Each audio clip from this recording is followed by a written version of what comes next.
One of the biggest challenges for any entrepreneur is how to scale their business. We get to a certain point, whether that's 5 million, 10 million, 20 million, and then we seem to hit a ceiling.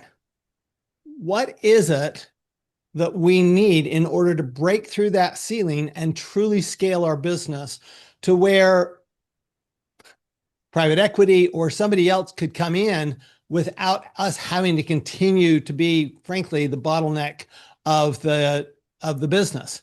Today, we're going to discover exactly how to do that. Practical step-by-step guide from the guy who wrote the book, Chris Clearfield, who's been on the Wealthability Show before. Chris, welcome back. Yeah, great to be back, Tom. Thank you. And for those listeners who don't know who you are, would you give us a little of your background? Yeah, sure.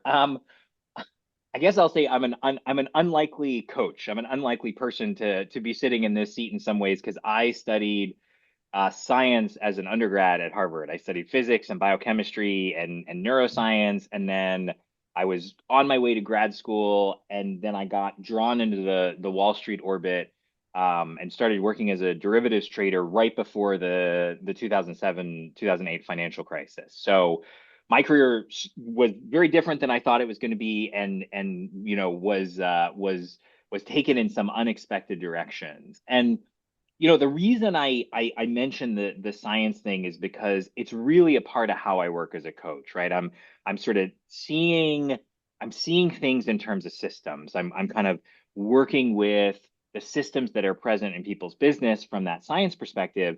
But I've also spent scientists who were not particularly known for our EQ, right? But I've spent years kind of learning to be a coach and learning to be in relationship with people in different ways and learning to kind of coach others and teach others in relationship. And so the combination of that, I think, is that I wrote The High Altitude Entrepreneur. I wrote a book that's sort of simultaneously about, hey, how can you use a very straightforward framework to see your business as a system and to scale it?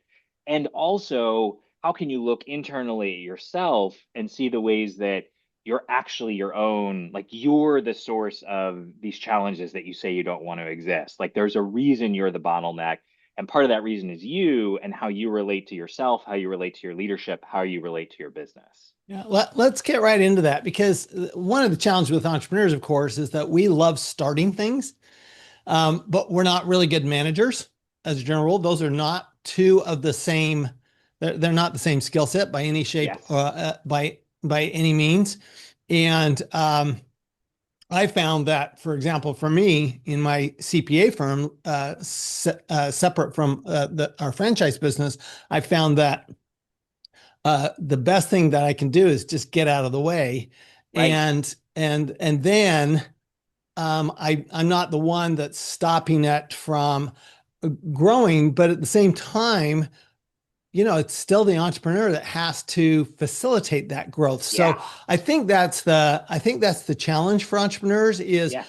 we're the ones who made it happen in the first place. We're the ones who care. We care more about our business than anybody else.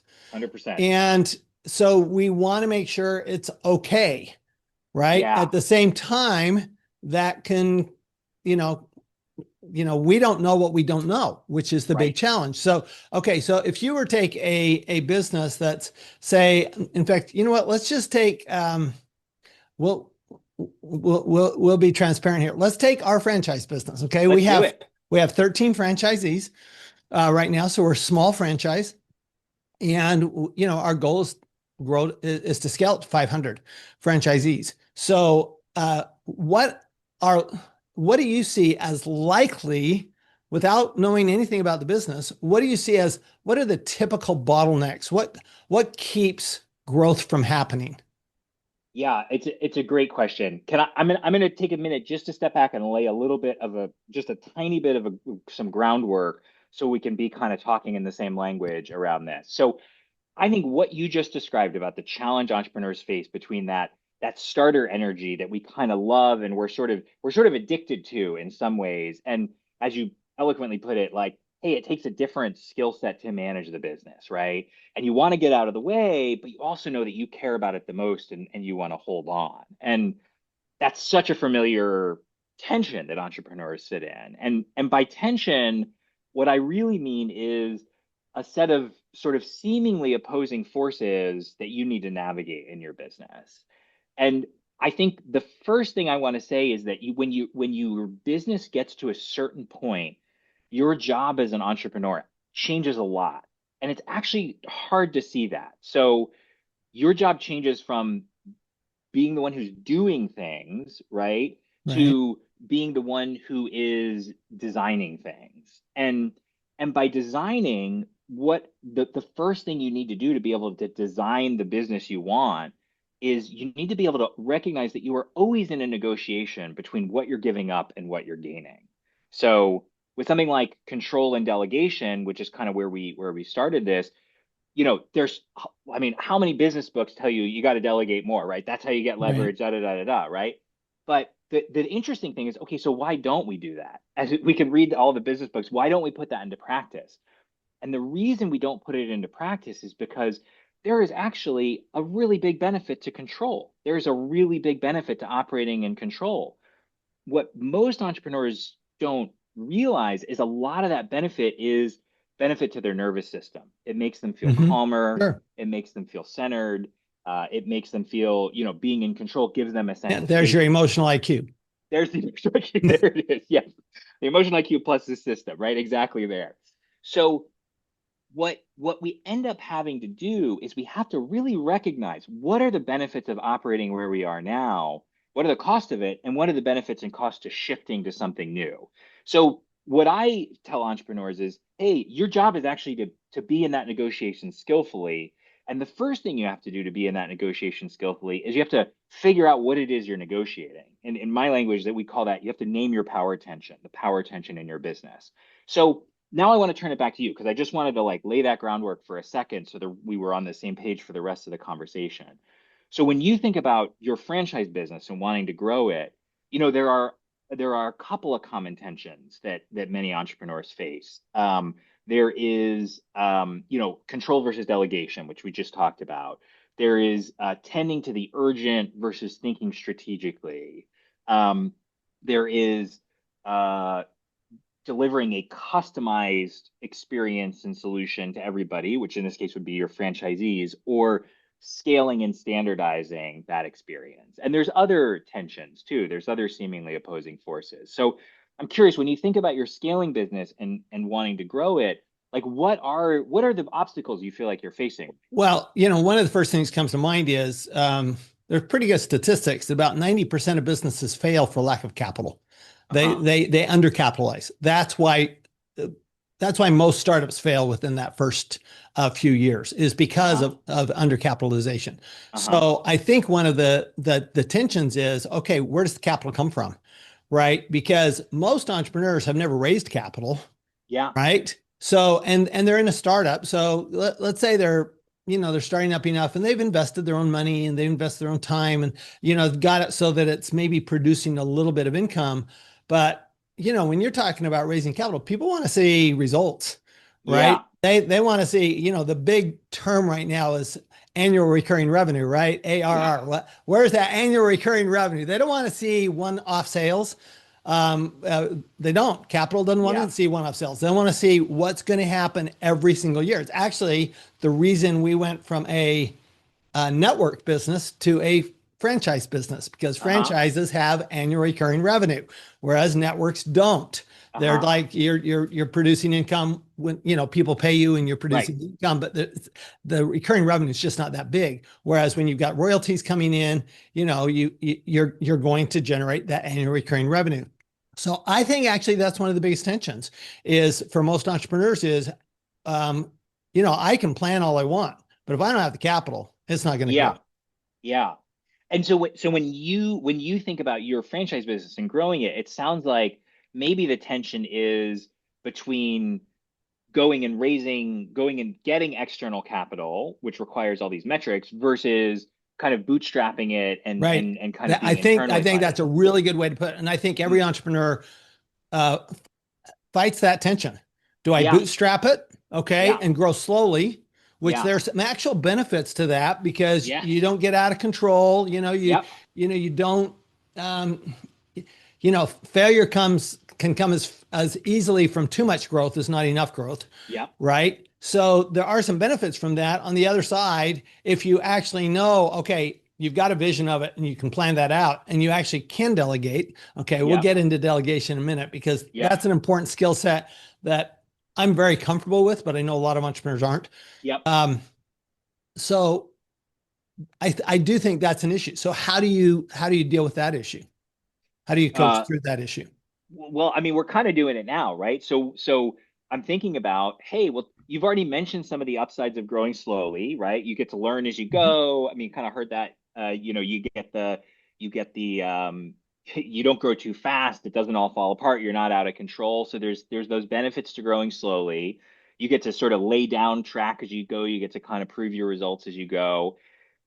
What I want to make explicit is what are the downsides of the kind of fast growing external capital model? What are the upsides of that? And then we'll go back around and what are the downsides of growing slowly? So this step is really important, right? Because we've named this kind of power tension of, hey, grow organically versus grow externally.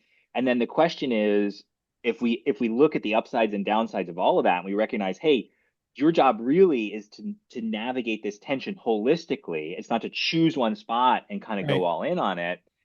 Once we write down, and it's literally just a 2 by 2 on a piece of paper, once we write down what are the upsides and downsides of each of these, then first of all, we stop our own personal sense of urgency, right? We stop our own personal sense of like, oh, I gotta just, I gotta go in and do something. And the phrase I like is like, don't just do something, sit there, right? Sit there and look at what's in front of you.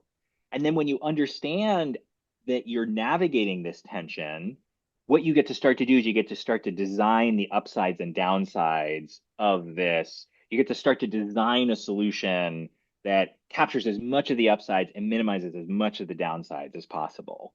So, that that's what I get curious about for you. Like, what are the creative ways, you know, you can think about what's like, how do you get as much of the benefits of growing organically while also getting as much of the benefits of capitalizing and growing externally? Oh, I think that's easy. I mean, I Yeah. think if you have if you have capital, capital stops being the worry. I think that's actually one of the things that keeps entrepreneurs small is because capital is always a worry. They got to Yeah. generate revenue.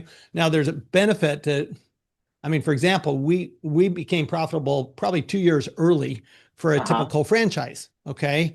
And if a typical franchise becomes profitable after 4 years, we were profitable in the second year. Cool. So that is, there's a benefit there, but there's also this, if you feel like I have the capital behind it, okay, now I can design. It's kind of like, do I design a little cabin in the woods or do I design an 8,000 square foot resort home, Yeah. right? I mean, that's really what am I designing here? And because I can build that cabin in the woods, I got the money. I can pay cash for that. No big deal, Yeah. right? Yeah. But if I design that big cabin, I've got to go get financing. I've got to make sure that Yeah. there's revenue coming in, right? All of those kinds of things. So I do think it changes your thought process. Plus, all of a sudden, if you have outside capital, that means you have outside investors, and that's a whole Right. nother can of worms, right? Right. In fact, I will tell you, I run a number of different businesses, and one of them I was looking at particularly raising significant capital for, and I went to somebody who'd raised billions of dollars of capital, and she told me, "Don't do it." She literally said, "Don't do it." She goes, "You can fund this. It's not that much money, right? If you're talking about, if you need 50 million, that's one thing. But if you Yeah. need, but if you need 5 million, why are you doing this?" Yeah.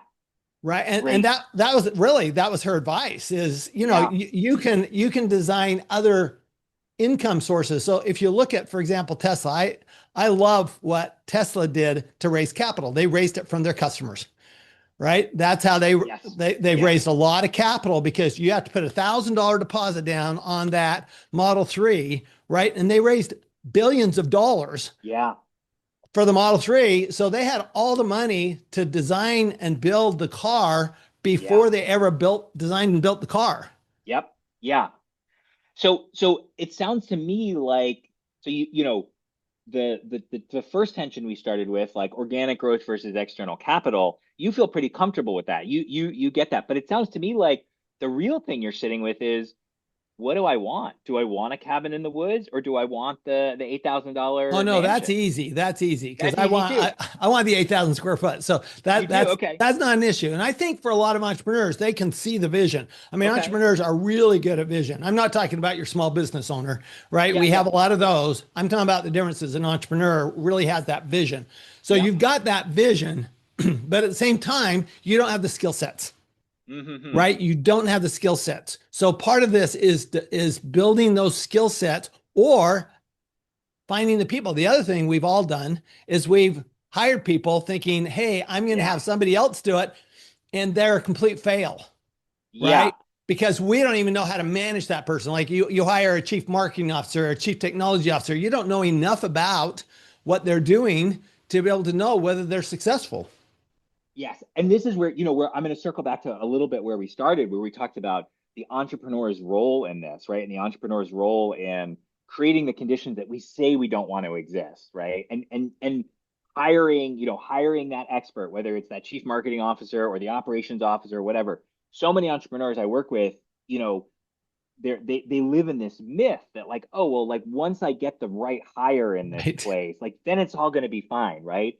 But but the challenge sits one step back, right? The challenge sits like, I think what happens with a lot of entrepreneurs is they really flip-flop between control and delegation, right? So they want to be either in control, but then they're in the weeds and they recognize their vision's very limited. They recognize they're probably not the right person in that seat, right?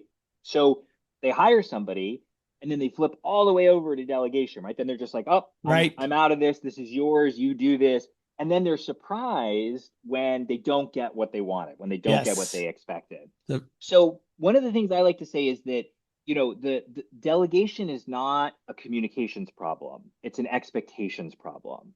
And then when you what happens a lot of times is entrepreneurs will implicitly hold an expectation for what they expect somebody to be doing, that they hold internally, and they never actually communicate. They might mm, think they communicate, but they don't actually communicate. And then when something goes wrong, then they're stuck, because now they're like, oh well, I either got to step in and take this over and fix it, or I'm going to ignore it and just let it go by. And they kind of sit in one of those two. Do you yeah, but resonate with that? then you also have, you hire this, let's call it a chief marketing officer as an Yeah, example. let's Okay. stick with it. Yep. All right. Yeah. You're hiring this chief marketing officer. You're thinking, well, boy, we can really blow up this business because, boy, that creates revenue. Therefore, we've got Yep. the revenue and we solved their capital problem, right? Yep. Yep. Yep. Okay. And then you set the expectations as the entrepreneur because you're entrepreneurial, but they have a marketing perspective. And the first thing they ask for is a marketing budget. I'm going, that's the dumbest thing I've ever been asked for is a Uh-huh. marketing budget. I'm Yeah. going, look, if you create income, the marketing budget's unlimited, Yeah. Yeah. right? No, I need a marketing budget. I'm going, okay, wait a minute. It sounds like a real That may conversation be you've had, that Tom. may be what Apple does, Yeah. okay? But that's not what a small an entrepreneurial company Right. does, right? Because they can't afford to just throw money away Right. and have it not work. I So sense I sense you're speaking from personal experience here. That yes, this feels like a very absolutely. real So, conversation. but what happens is then you get the pushback, right? And you go, okay, now I've hired this person that is supposedly all that. They looked great on paper. They communicate well, all that kind of stuff. They got great resume, and then they can't perform because they performed in a completely different environment, perhaps, or they're just pushing back on, well, that's not realistic. And I'm going, well, then why did I hire you? Right. I mean, that's there's another tension for you right there. You talk about the tensions. Yeah. Well, the first thing I want to say is just like, boy, I hear the frustration in your voice even now. Like, how long ago was this? How long Been ago there, was done this? that. That was a few years ago, Few years not too ago. long Okay. ago, about Okay. 4 years ago. Yep. Okay. All right. So I hear the frustration in your voice. And look, sometimes it's not the right hire, right? Sometimes it's not the right fit. Sometimes it's not the right time in Right, the but I hear business. what you're saying about the communicating the Yeah. expectations, and maybe some of that ought to happen in the interview. Yes, I agree with that. And what I will say is I think um I'm going to define expectations in a very peculiar way because I think what you're talking about is standards, communicating standards.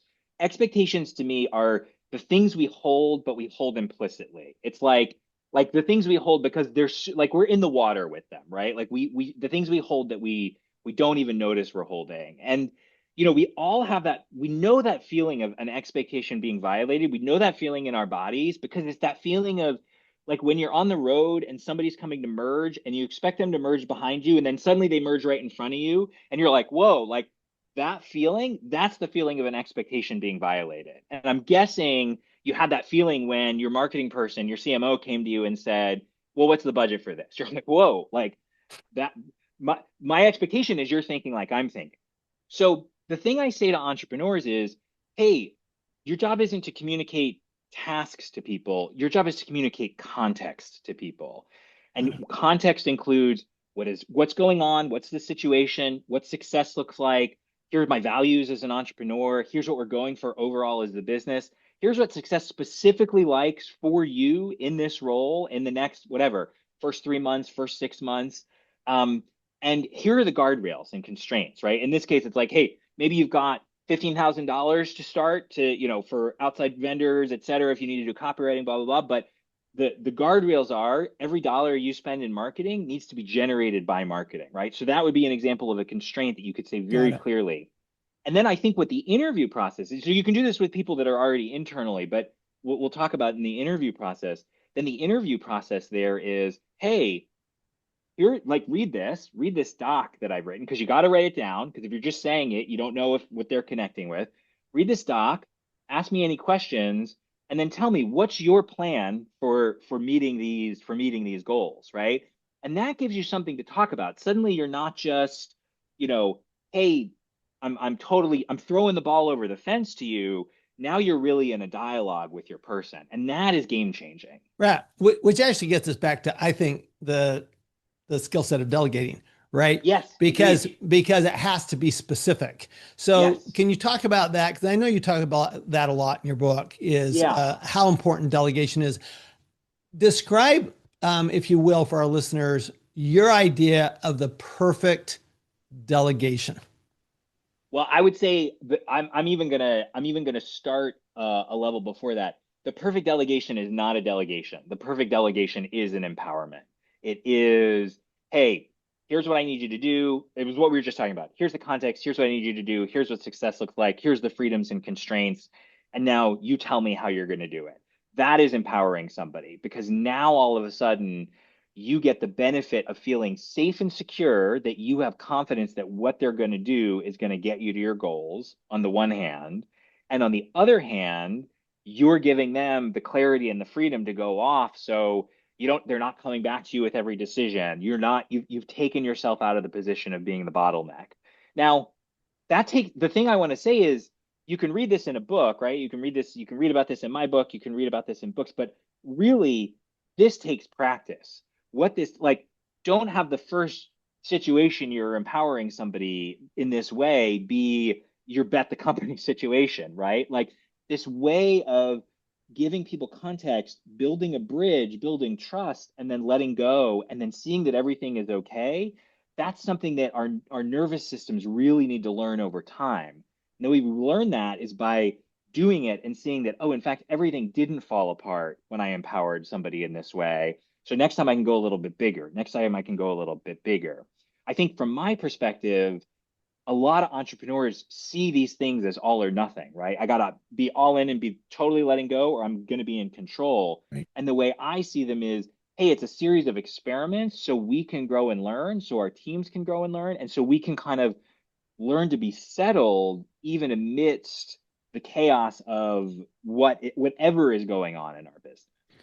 So it would seem like if you're going to give them these parameters and these are the goals, that the accountability would be Yeah, really important and the yeah. reporting would be really important. Can you just share some ideas for how to get that reporting and how to put that in place in such a way that it's, not they're not spending all their time reporting, right? Yeah, yeah, yeah, yeah. You want them to Yeah. report, but you don't want that to take. I mean, I'm sure you've seen organizations, they spend 80% of their week in meetings Yes. Oh my reporting, gosh. right? Oh I my mean, gosh. what a Yes. waste of time. What a waste of time. What a waste of time. And it's a waste of time because everybody in that meeting, the entrepreneur included, doesn't want to be there, right? Everybody's energy is like the energy of like, no, this isn't like I don't want to be there. And if somebody does want to be in that meeting, they probably shouldn't be working for your organization because they're too comfortable kind of doing make work instead of actually making progress. Well, so let me ask you this. How do you use the word accountability? How do you think of the word accountability? What does that word bring up for you?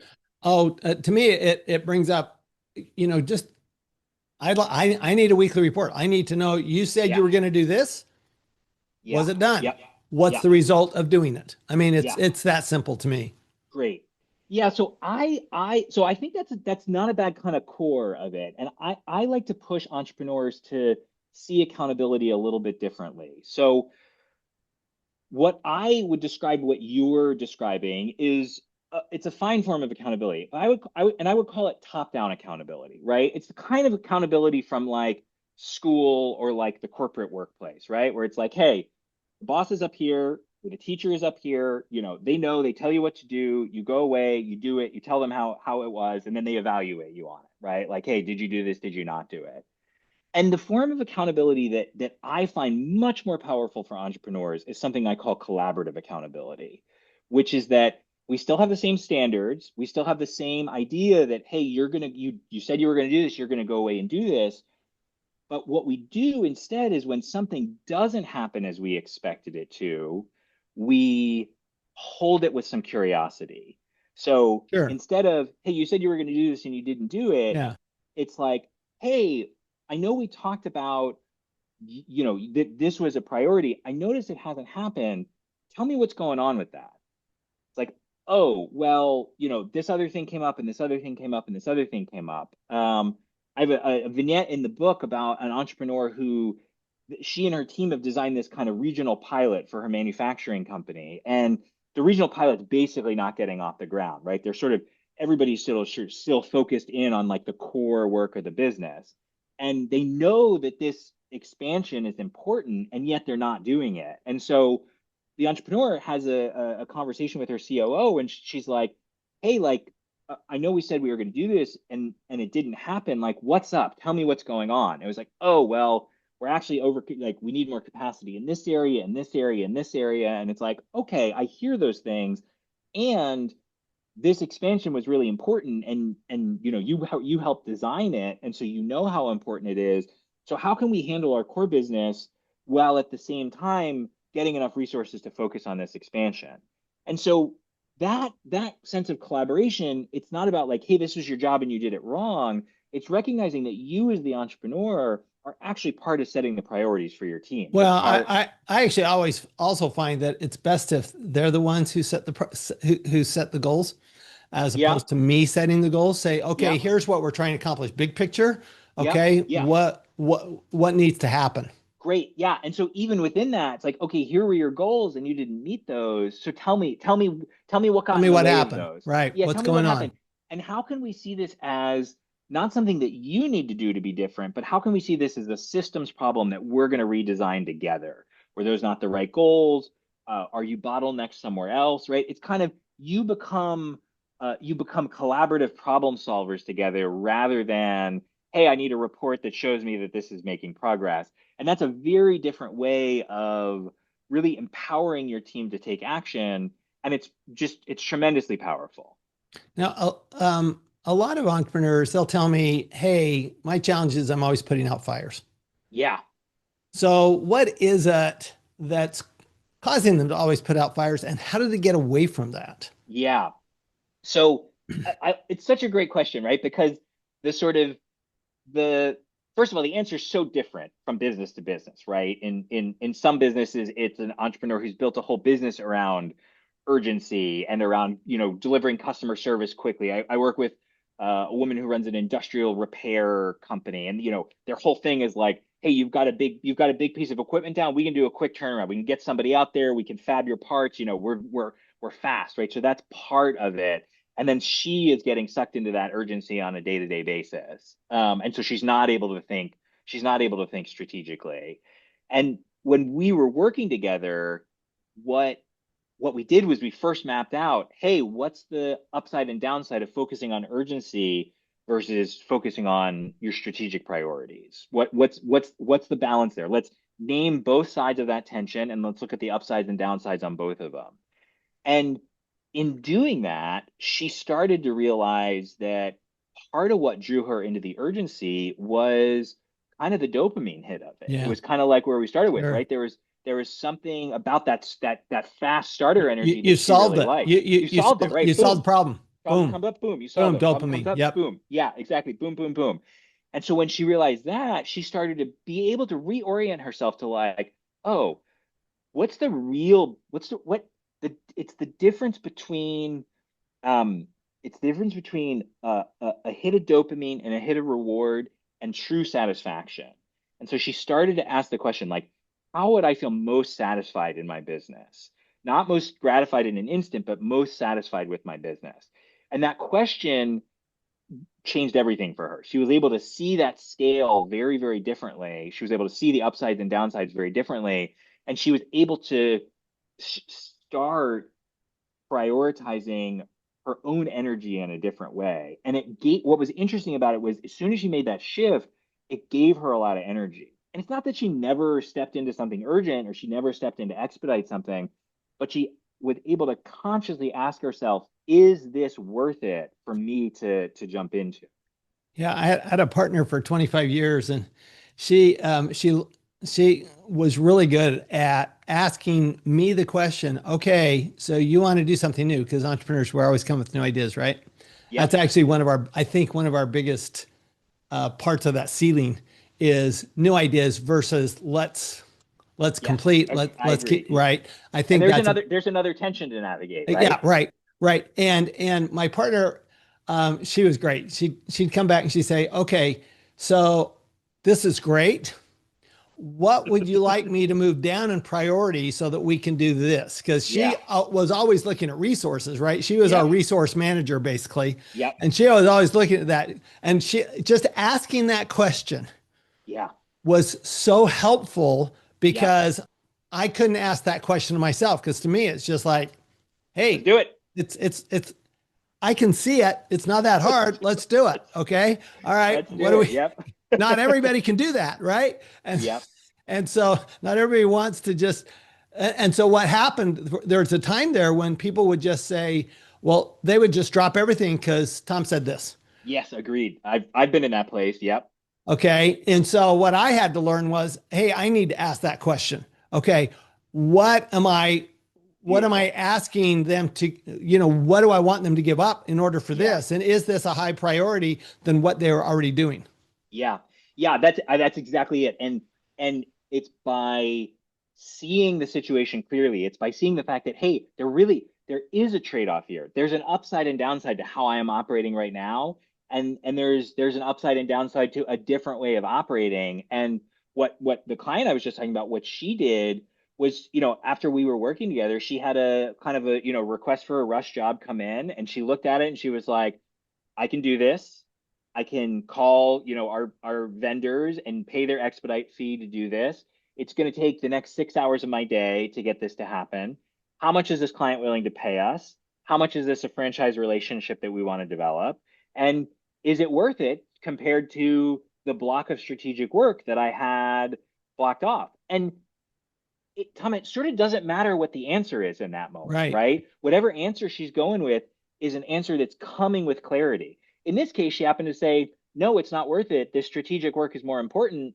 We're going to turn this work down. Um, that's a powerful place to be. And that is so, and as I say that, I just like can feel myself feeling like centered and grounded in my chair. And that's such a much more powerful place to be than like, leaning into the keyboard, like, okay, got to respond to this got to Right. respond to this request from this client. Like, my focus is narrowed. By mapping out these tensions, by seeing them in ourselves, we really get to sit back and Yeah. lead from a place of clarity. Little bit of that is who's in charge, right? Is the client in charge or are you in charge? Right. Totally. That's That, a that, great, yeah. We, that we, that- and that's a I big have piece some, of it. I have some entrepreneurs, we work through exactly that tension. We work through exactly that tension of client service versus boundaries. We've been talking about tensions for the Yeah. last 30 minutes. Yeah. Let's finish with this. What are two or three things we can do to identify the tensions so that we can sit back and look at them? Yeah. Well, I mean, candidly, the first thing to do is just go and download the first three chapters of the book, right? Like this is what the book is all about. The book, in fact, in the book, we've even got a list of common tensions, right? So you can take a look at that and you can see like, well, what from this relates to me? What from this is kind of where I am in my business right now.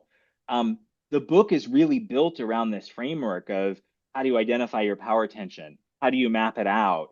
How do you go through the design thinking process to create a better choice than where you are now? And then how do you get your team to take ownership of that by co-designing that process with them rather than saying, as you said earlier, rather than saying, hey, here's the goal, here's what I need you to do. You say, hey, here's our situation, here's what we're balancing, here's the context. How can we do this together? So those are really the four steps of the high altitude framework, which is kind of what the book is built around. And I'll say go and read the book, but really the answer is go and read the book and start to put this stuff into practice. And putting it into practice is so simple. It's like 2-3 minutes, right? You draw that 2x2, and you can even draw that on a whiteboard with your team, and you say, hey, where are we in client service versus boundaries? Like, how are we navigating this tension as a team right now? What's the upside of that? What's the downside of that? Where do we need to be? So what you're talking about actually reminds me, uh, I had the privilege of having dinner one night with Sir Richard Branson. And Cool. I asked him the question. I said, so you've kind of turned several industries on their heads. You've completely done what'd you do? I mean, what was it that you were able to do that first in the music industry and then in the airline industry? You know, you've done it in so many different industries.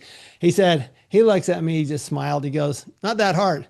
He says, I put down, our team, we sat down, put down everything we didn't like about the industry. And then we did the opposite. Yeah, I Right. love And that. I'm going, a lot of what I'm hearing you say here is, well, you got to look at the two sides of it, right? Right. Everything we're looking at is two sides, and it's those two sides that create the tension. That's right. That's exactly right. Yes, nailed it. That's it. That's the takeaway. And look, Sir Richard Branson is a fabulous weirdo, right? Like, I mean, what an amazing individual he is in so many ways, right? And to be able to build a team and do that, I mean, there is a deep sense of like courage in being able to do that, right? I think for most of us, like I know for me, I need a little bit more scaffolding to do that, right? I need a little bit more kind of, hey, what's the step by step that I can do this? Because what most of our nervous systems seek is it seeks a sense of safety, right? And so if I'm getting out on those skinny branches, if I'm feeling like, oh, it's too much, what's going to happen is I'm going to pull back.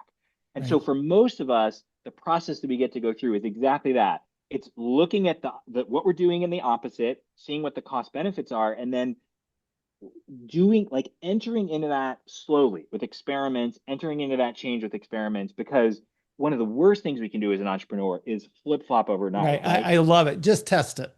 Just test and learn all the time. Well, We're that's where your scientific background It's becomes so exactly it. It's valuable there. exactly it. It all Yes, I mean, smashes come together, on. doesn't it? It's all experimentation, right? It's all experimentation. So Exactly it. this has been great, Chris. We've been with Chris Clearfield, the author of The High Altitude Entrepreneur, all about framework for scaling. And Chris, where can we learn more about what you're doing? Yeah. So go to highaltitudebook.com, download the first three chapters of the book. That is really your entry into this. I mean, what we've just talked about is, the no pun intended, the 30,000 foot overview. You can get very quickly into the details and go through this process yourself. We offer a free workbook along with the book, very powerful. So go, yeah, check it out, highaltitudebook.com. Awesome. Thanks so much, Chris. Thanks everybody for listening to the Wealth Builder Show. Remember, when we actually can step back and identify those tensions in our business and then just calmly explore them with our team members, we're always going to make way more money and pay way less tax. We'll see y'all next time on the Wealthability Show. Thanks for listening to the Wealthability Show. If today's episode gave you a new perspective, remember this: the tax law is not your enemy. It's a roadmap. And when you know how to follow it, you can build real, lasting wealth. If you're a business owner or investor who's tired of overpaying taxes, the Wealthability Accelerator is your next step. You'll have the opportunity to work directly with me for 80% less than my standard rate. And I'll personally guide you through how to change your facts so that you can change your tax. Go to wealthability.com/bonus and apply today. Remember, it's not just what you make, it's what you keep.